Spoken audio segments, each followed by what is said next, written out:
Let me just say, after watching 4 episodes of this brand new 2-core Madhouse anime Frieren, I have to say I am already convinced this will be my personal anime of the season. And before I get any keyboard warriors upset being like, you haven't even watched anything other than this show from this season so far, and you can't say with certainty, actually I can, because I know my taste, and I have to say, after watching a month's worth of content in the span of a couple of hours here, this is giving me very similar vibes to my initial impressions to Your Eternity. And if anyone followed me throughout season 2, you know how much I love that show. I consider it one of my all-time favorites. And while there is a big difference between an immortal wandering Earth and an elf wandering Earth, at the same time there is a similar emotional gut punch where you have a show that starts off at the end of a hero's journey. The Demon King's been destroyed, all's well that ends well.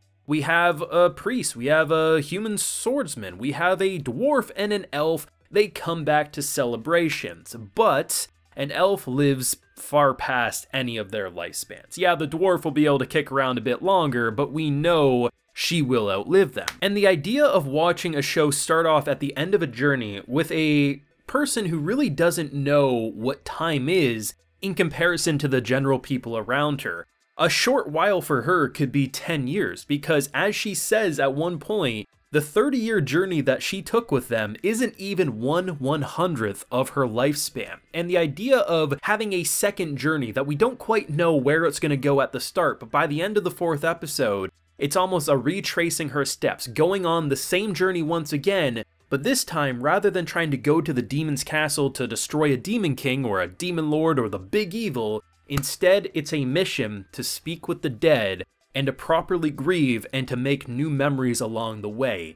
And if that sounds interesting to you, you go watch these episodes and you come on back to Brandon, because this was one hell of a 10 out of 10 anime experience, and this did not feel like 4 episodes, it felt like 2 maximum. Now I do have full live reactions to all 4 of these episodes over on my Patreon. We'll be covering it there every single episode, but of course, you know, a show like this is also getting those YouTube videos because I am pumped. I really like what they did with the emotional gut punch. So out of the original party, 2 are no longer here. So the idea that they basically make this promise that like 50 years from now, they'll come back and they'll watch the same meteor shower and it will be all great. And we see the main hero, and he's a lot older, and to his defense, he looks rather good for his old age. And the idea that they all meet back up and they do have that one last kind of, you know, hurrah, they get to experience that. But the interesting thing about watching Frieren, our elf character who outlives and will outlive most people, is that the way she slowly opens up over these 4 episodes,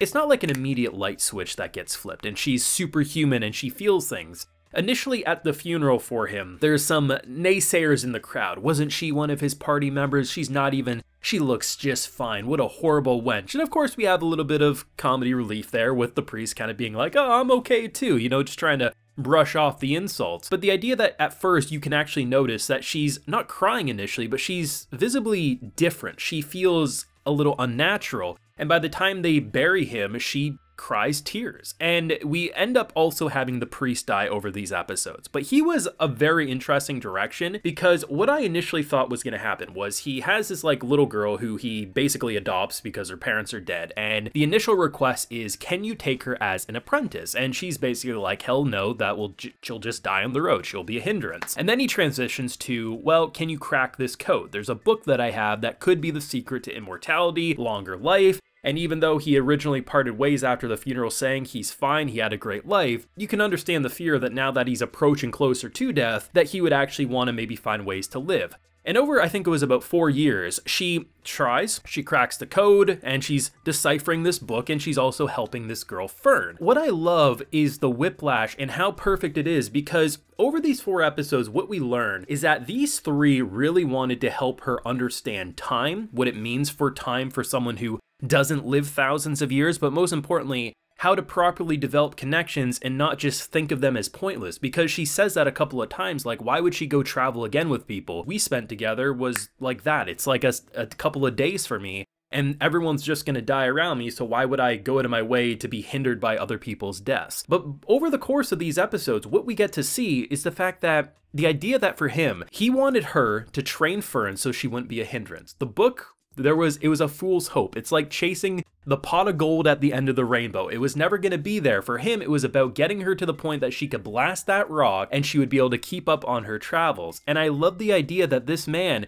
went from some drunken priest I was expecting to be my least favorite out of the crew to being my favorite on his deathbed because of just how much of a G he turned out to be. What's brilliant about Fern as a character is the fact that what I initially was so worried about was, oh my god, they're gonna do the mother-daughter relationship where the mom outlives the daughter and it's gonna be heartbreaking as hell. And while of course she most likely, unless something extreme happens and Frieren ends up getting killed on a mission, she will outlive Fern because she is an elf and she isn't. But what I really like what they ended up doing is by the end of the 4th episode, I really feel like Fern is the mother in this situation. Even though, yes, she is the apprentice and she is still the master, at the end of the day, Frieren is such a child. The idea that she can't get out of bed early, the fact that she is just so lazy and slob-like, but at the same time, she clearly has a good heart at the end of the day. And it's very interesting watching over these episodes, retracing the original journey steps, whether going back to a village where 80 years ago they sealed off this big insane creature. And what's really cool about that moment is the fact that they use it in a similar way to that of technology. 80 years for humans is a long time. Look at the amount of time it took us from going from the first time we flew a plane to flying to the moon. That happened in such a short amount of time. And the idea that what was once insanely devastating magic, something that would obliterate them, they couldn't even defeat this thing back then with the 4 of them, they had to seal it away, now is so basic magic that it's basic defense spells that can stop it. And then we see her do just an annihilation blast to this fool.